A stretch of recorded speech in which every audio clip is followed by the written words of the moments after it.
Историю Уфимского Кремля в деталях. Ученые обнародовали артефакты 16 века, найденные в результате раскопок на монументе Дружбы.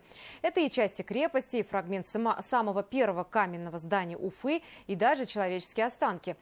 О том, кто и как построил столицу республики, расскажет Юлия Нигматуллина. Вот внизу они, видите, да, вот фрагменты видны белых камней.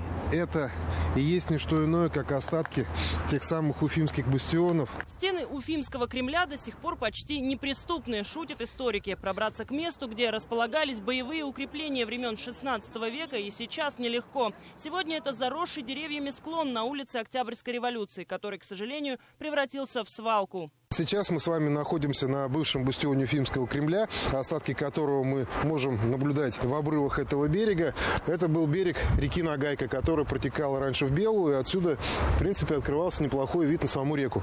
Отсюда стрельцы полили из пушек по участникам Пугачевского восстания, и осаду выдержали успешно. Именно с Уфимского Кремля началась история столицы Башкортостана как города. На берег реки Белой московские стрельцы пришли в 1574 году и основали крепость. Ее первые границы и деревянная стена пролегали вокруг нынешнего монумента Дружбы.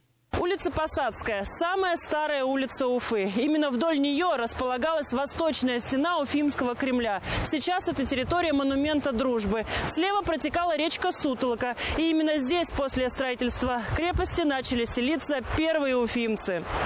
Считается, что этот период так называемой русской Уфы, понятно, что русской в кавычках, потому что жили абсолютно разные народы. Башкирские племена, которые, безусловно, помогали стрельцам. После строительства Уфимского Кремля это стало таким восточным форпостом русского государства для движения дальше уже в Сибирь.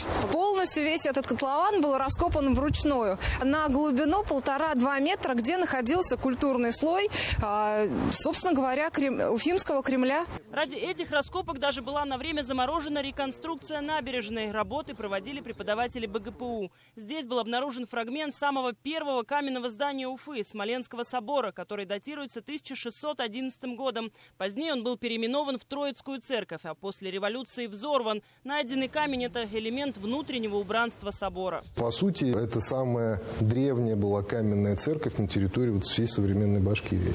Также здесь нашли предметы быта жителей крепости, керамику, украшения и фрагменты самих стен Кремля. Вот эти вот костыли, скорее всего, они являлись ничем иным, как системой крепления бревенчатых стен Кремля или каких-то иных укреплений, которые были на Смоленской площади. Ученые обнаружили даже человеческие останки, которые предположительно могли принадлежать жителям Уфимского Кремля. Однако их точный возраст будет установлен после радиоуглеродного анализа. Были в ходе раскопок и курьезы. Увидев археологов на площадке монумента, местные жители вызвали полицию.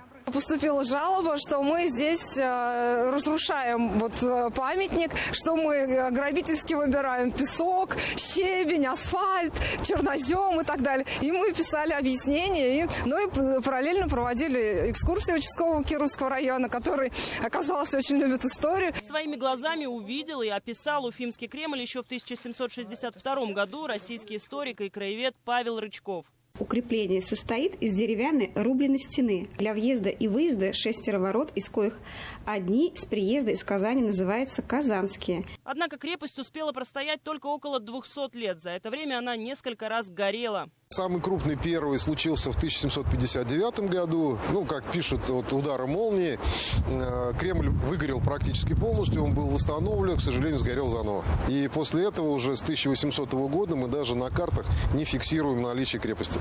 Крепость сгорела, но остался сам город Уфа, который вырос вокруг. Следующим летом, после завершения реконструкции набережной, на месте раскопок появится подземный пешеходный переход. Ученые предложили городской администрации выставить все исторические находки под стеклом в стенах этого перехода. Как это, например, было сделано в Стокгольме, где в местной подземке можно увидеть артефакты, обнаруженные в ходе строительства метро.